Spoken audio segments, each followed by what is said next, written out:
안녕하세요. 인생 후반전 내 몸 사용법 구독, 좋아요, 알림 설정 부탁드리고요. 오늘의 주제는 대상포진입니다. 저희 방송에 출연하시는 네. 조 원장님도 네. 최근에 대상포진에 걸려서 고생 많이 하셨더라고요. 엄청 네. 고생하셨더라고요. 네네. 그리고 또 주변에 네. 또 몇 분 계셨어요. 제 주변에는. 네네. 걸리신 분들마다 하시는 말씀이 네. 피부에 발진도 생기고 네. 무엇보다도 통증이 너무 심하다. 네. 심하다. 그렇죠. 네, 그런 얘기를 하는데 네. 대상포진은 왜 걸리는 건가요? 병 자체는 어떤 병이냐면 그 어릴 적 아는 수두 바이러스 있잖아요. 이거랑 대상포진 일으키는 바이러스가 똑같은 바이러스입니다. 그래서 수두 대상포진 바이러스, 바리셀라 조스터 바이러스라고 하는데요. 그러면 처음 감염에 어릴 적에 수두가 걸려요. 그럼 수두가 나았잖아요. 네, 저도 수두 걸렸다 네, 나왔어요. 나왔죠. 그럼 그 바이러스가 몸에서 다 빠져나가야 되는데 이 바이러스가 특정 부위에 이렇게 활동은 안 하지만 계속 있는 거예요. 우리 몸에. 잠복해 있는 건가요? 그쵸. 그럼 저도 있겠네요. 저 나이 또래 이제는 어렸을 때 수도 많이 걸렸잖아요. 그러니까 있다고 봐야죠. 대상포진은 몸에 잠복되어 있는 수두 대상포진 바이러스가 어떤 원인에서 재활성화돼서 생기는 병이에요. 네, 그렇군요. 갑자기 무서워지는데요. 네. 더 무서울 것은 없습니다. 네. 네. 그래서 원인은 알았고 네. 증상이 뭐 그냥 들은 얘기로는 피부에 발진이 생기고 네, 그래서 통증이 생긴다. 그걸 알려면 조금 설명해야 될 게 좀 있어요. 네. 그래서 보면 일단은 중추신경계를 알아야 되는데 저희가 중추신경은 뇌 있잖아요. 네. 뇌가 뇌로 끝나는 게 아니라 이 척추로 쭉 이어져요. 척추로. 그래서 그림을 보면서 설명하면 뇌에 이어진 중추신경이 척추를 따라서 쭉 내려와서 우리가 말하는 엉치뼈 데까지 요추 밑에까지 이렇게 이어져요. 그러면 우리가 손을 만지면 이 감각이 뇌로 전달되잖아요. 그렇다면 이 말초하고 그 중추신경을 연결해 줘야 될 것 같잖아요. 그 연결이 어떻게 되냐면 그림에서 보다시피 그 중추신경이 척추 사이로 신경씩을 하나씩 내요. 그 낸 신경이 온몸의 전신 말초신경을 구성하는 거죠. 그걸 통해서 온몸의 감각을 뇌로 전달하고 뇌에서 어떤 명령을 내려서 운동을 일으키는 이게 우리 몸의 신경 구조입니다.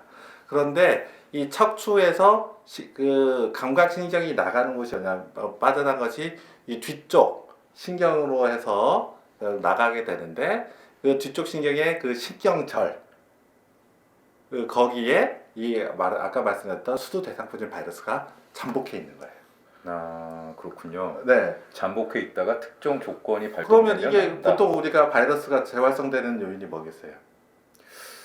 몸이 약해지면 몸이 약해지고 면역이 떨어지는 거죠. 그래서 크게 보면 신체적, 정신적 원인으로 나눌 수 있어요. 신체적 원인은 몸의 면역을 떨어뜨리는 어떤 질환이 있을 때, 대개는 뭐 암이라든가, 또 심한 감염을 앓고 있다거나, 또는 이 몸의 기력을 쇠해시키는 어떤 질환들이 동반됐을 경우에 이 대상포진한 병이 발생해요. 그리고 병이 없다던 치라도 과로가 심한 경우, 이런 경우에도 발생을 합니다. 네. 과로로 몸이 힘들어지면 네. 그리고 정신적 요인인데요. 가령 이제 사별을 하거나 아니면 가족 간에 또는 가장 친밀한 사람과의 어떤 그 굉장히 그 불화가 생겨서 어떤 갈등 관계가 있거나 극심한 스트레스 네, 이런 그런 경우에 것들이 있을 때도 생기고요. 그리고 직장에서 갑작스럽게 퇴사를 하게 됐다. 이런 과정에서도 이런 병이 생길 수 있는 거죠. 제가 봤던 분에서도 이제 가족분에서 장례를 치르고 나서 이 병을 걸렸다. 이런 분도 꽤 있으세요. 그러니까 이제 신체적인 어떤 그 면역 저하나 이런 것 외에도 네. 정신적인 어떤 변화에 의해서 스트레스, 굉장한 스트레스에서도 이런 병이 생길 수 있는 거죠.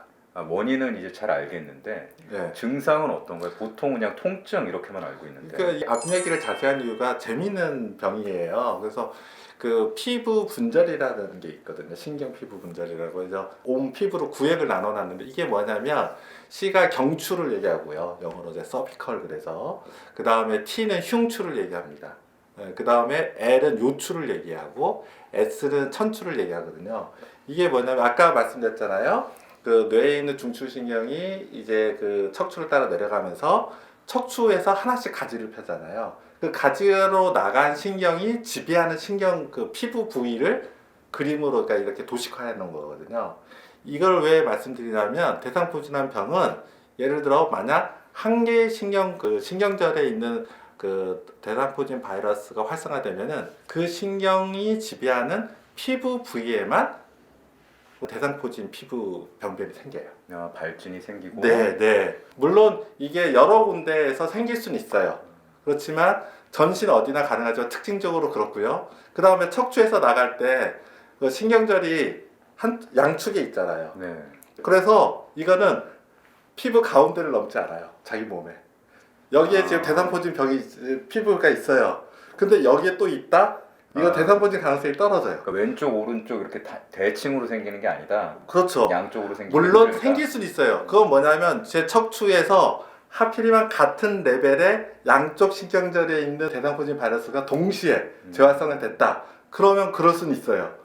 그러니까 가능성이 0%라고 할 수는 없지만 대개는 아니다. 그래서 이렇게 몸의 가운데로 보면은 이제 한쪽이 생기고, 저기 피부로 보시면 신경이 당연히 앞 뒤가 다 지배하잖아요. 그러니까 앞에도 생기기도 하고 뒤쪽도 생기긴 하지만 항상 같은 쪽으로 생겨요. 네. 그러니까 오른쪽 앞뒤가 생길 수는 있지만 네. 오른쪽 왼쪽이 같이 생기기는 좀 힘들다. 그건 힘들죠. 네. 그런 특징이 좀 있습니다. 그래서 이 병은 그 맨 처음에 증상은 이게 그 피부의 통증인데요. 이 통증은 이렇게 자기가 누르거나 피부에서 자극을 줘서 생기는 감각이 아니고 이건 신경의 염증 때문에 생기는 거거든요. 그 바이러스가 그 신경을 타고 나서 신경을 파괴한다고 보면 돼요. 그래서 그 영향으로 그 감각신경이 지배하는 피부에 피부 발진을 일으키고 통증을 일으키는 거거든요. 그래서 신경원성 통증이기 때문에 특징이 굉장히 아프고, 또는 초기에는 이상감각이라고 표현하나요? 그런 감각이 생겨요. 4살 같지 않다. 4살 같지 않다 이렇게 느낄 수도 있고요. 또는 스치기만 해도 아프다. 네. 스친 건 통증이 아니잖아요. 근데 이 감각을 받아들이는 그 신경의 손상이 오면서 통증으로 느끼는 거죠. 뭐 살짝 닿기만 해도 막 네. 아프든지. 그래서 옷이 이렇게 걸리는데 평상시는 아닌데, 예를 들어 제가 여기 아프다. 뭔가 이 옷이 걸리면서 여기가 좀 아프다. 좀 이상하다. 뭔가 이런 감각들을 좀 느끼게 되는 거죠. 통증이라고 말할 수 있는 증상이 먼저 되고, 대개는 3에서 5일 사이에 피부에 발진이 생겼다가 이게 수포성 병변이 생겨서 이 수포성 병변이 안에 농포 같은 게 생겨요. 네, 그러다가 이제 좋아지면 이게 가피가 생기면서 검게 변하는 게 이제 대상포진이라는 병입니다. 그러면 이 발진이 먼저 생기고 통증이 오는 건가요? 아니면 동반되는? 이게 중요한데요. 통증이 먼저 생겨요. 통증이 그러면 먼저 이제 옛날에는 이제 전형적인 대상포진은 통증이 오면서 발진이 있으니까 진단이 쉬웠어요. 그리고 예전에는 병원 잘 안 갔잖아요. 그렇죠. 참다 가기 때문에 처음에 진단이 쉬웠어요. 근데 요즘은 아니잖아요. 어떤 게 있냐면 발진이 없이 통증만 있는 경우가 있어요. 이유 없이 통증이 생겼다. 이유 없이 생긴 거죠. 근데 그게 하필 예를 들어 UPD 같은 경우에 이 허리 부분에 여기에 생겼다. 그럼 여기에 잘 생기는 사실은 통증의 제일 원인은 흔히 말하는 그 요통이잖아요. 네. 네, 염자, 척추 염자, 허리 삐끗했다. 이런 걸로 흔히 착각할 수 있죠. 그다음 일하시는 분의 경우에 이제 등 쪽에 또는 어깨 쪽에 통증이 있다. 내가 요즘 무리해서 섰나 보다. 이렇게 오인하는 경우가 되게 많아요. 그래서 처음에 통증이 와서 피부 감각이 없으면 단순 굴곡계 질환으로 오인하는 경우가 있어서 통증 치료만 하는 거죠. 그런데 이제 피부가 발진이 생기면서 이게 대상포진이구나 이렇게 뒤늦게 발견되는 경우도 있고요. 간혹 이제 좀 경험이 많으신 분의 경우에는 통증 양상이 전형적이지 않다. 즉 근골격계 질환에서 유발되는 통증이 좀 전형적이지 않다. 그러면 대상포진을 좀 더 의심하는 거죠. 네. 근데 그렇게 알기는 좀 쉽진 않을 것 같아요. 그래서 굉장히 그 초기에는 이제 어려울 수 있습니다. 그런데 이제 아까 같은 그런 특징이 그 신경의 분포에 따른 통증이기 때문에 이게 근골격계 질환에서 생기는 통증이랑 범위가 좀 다를 수가 있어요. 통증 부위가 다를 수 통증 부위가 다르고 아까도 양상도 다르고요. 그래서 어떤 분은 아까 통증이라고 했지만 되게 가렵다고 표현하시는 분도 있어요. 가렵다? 네. 그래서 그 표현이 그러니까 신경원성 통증이기 때문에 그런 양상들을 통해서 좀 더 이제 접근해서 찾아야 되는 거죠. 근데 이제 얼굴 쪽으로 오는 경우도 있던데. 네, 그래서 대상포진에서 제일 중요한 게 얼굴인데 얼굴신경이 침범하게 되면은 이제 각막염도 생기도 있어요. 네. 안면 마비 증상. 안면 마비 증상도 생길 수 있고. 그래서 그 람세이 헌트 증후군이라고 하는 대상포진에서 하는 특징이 있는데 3차 신경하고 이에 있는 청신경 부위를 침범하기 때문에 거기는 감각신경성 난청이라고 난청하고 안면 마비를 동반하는 그런 대상포진도 있습니다. 네. 예. 이게 또 워낙 그 생길 수 있는 부위가 다양하다 보니까. 네. 머리도 생깁니다. 네. 머리 안에도 생기고. 아, 머리 안에도. 네네. 초기에는 정말 다른 병하고 네. 오인하거나 네. 뭐 그럴 가능성이 크겠어요. 네네. 그러면 우리가 이제 증상은 살펴봤으니까 네. 치료 방법을 한번 살펴보죠. 뭐 다행히도 수도 대상포진 바이러스에 대한 이제 항바이러스제가 있어요. 그래서 그 바이러스제는 일주일을 복용하게 되는데요. 이 바이러스제를 복용하는 게 필수입니다. 필수입니다. 근데 이제 대상포진이라는 병은 이제 당연히 이제 항바이러스제를 일주일 정도 먹으면 수도 대상포진 바이러스의 재활성을 이제 막아요.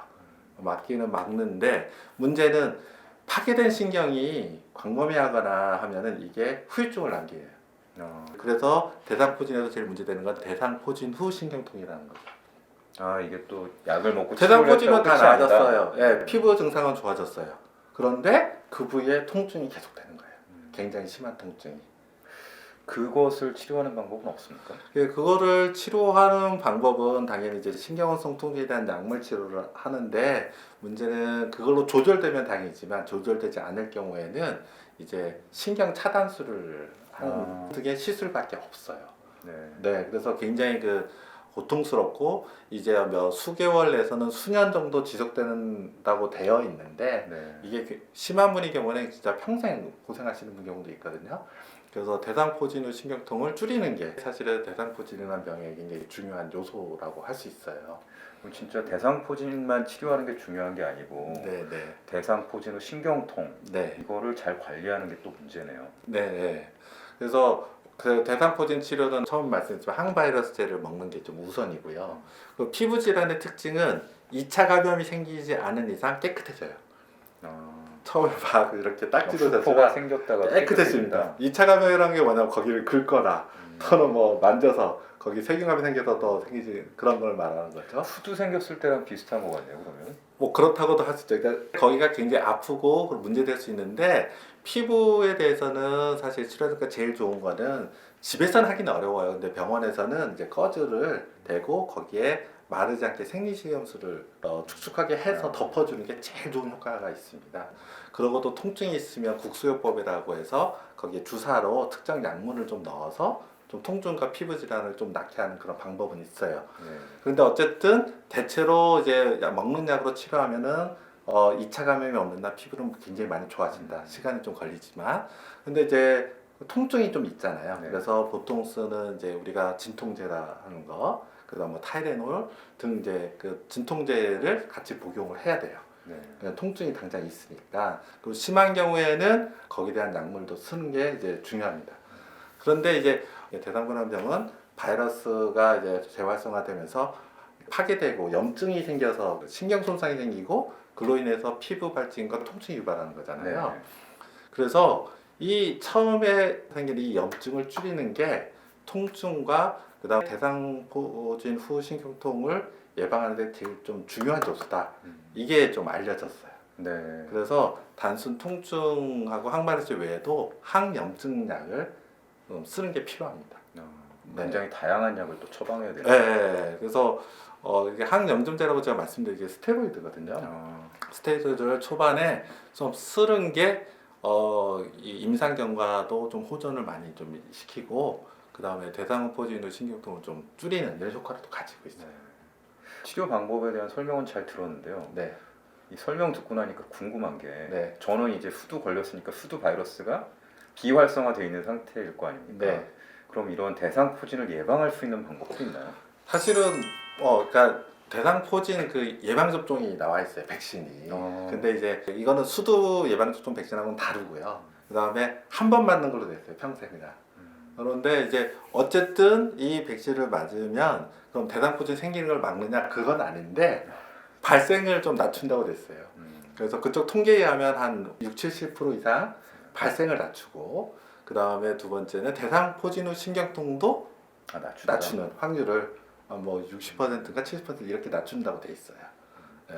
저는 제 기억에는 그런 걸 맞은 기억이 없는데 이거는 비급하기 때문에 네. 자기가 원해야 맞습니다. 그리고 대상포진이 걸리면 6개월에서 1년 후에야 맞을 수 있어요. 네. 네, 그래서 지금 뭐 대상포진이 걸리지 않으셨는데 내가 좀 이거 효과를 보겠다 이러면은 지금 맞으시면 되는 거고요. 네네. 그리고 이 병은 아까도 말씀했잖아요. 그러니까 맨 처음에 수두 걸리신 분이 몸에 있으니까 생겼다 그랬잖아요. 그럼 이제 대상포진이 걸려서 제가 항발수 일주일 먹었어요. 그러면은 이제 몸에 발수 없는 거냐? 아니죠. 잖아요. 아닐 것 같아요. 그 신경절에 그대로 또 있어요. 그래서 사라지지 않는 거네요. 재발이 잘 돼요. 재발이 잘 된다. 네, 네. 그래서 보통 이제 그 의원에서도 아마 가시면 대상포진 다 낫고 나서 아마 대상포진 백신 권유하는 경우도 있는 걸로 알고 있어요. 네. 네, 네, 그럴만하네요, 진짜. 네. 그래서 이거는 사람마다 좀 달라요. 가볍게 걸리면은 가볍게 이제 넘어가고 초기에 치료해서 넘어가지만 그 다음에 이제 한 곳이 아니라 여러 레벨의 척추 그 신경에서 분포해서 저혈생되면 굉장히 심해지기도 하고 그런 병입니다. 네, 오늘은 임닥터와 함께 대상포진에 관해서 알아봤는데요. 마지막으로 한 말씀 하신다면. 이생일 후반전 시작할 때 그런 말을 했었는데요. 몸에 주는 신호를 잘 우리가 알자. 대상포진한 병이 걸린 거는 지금 몸에 큰 신호예요.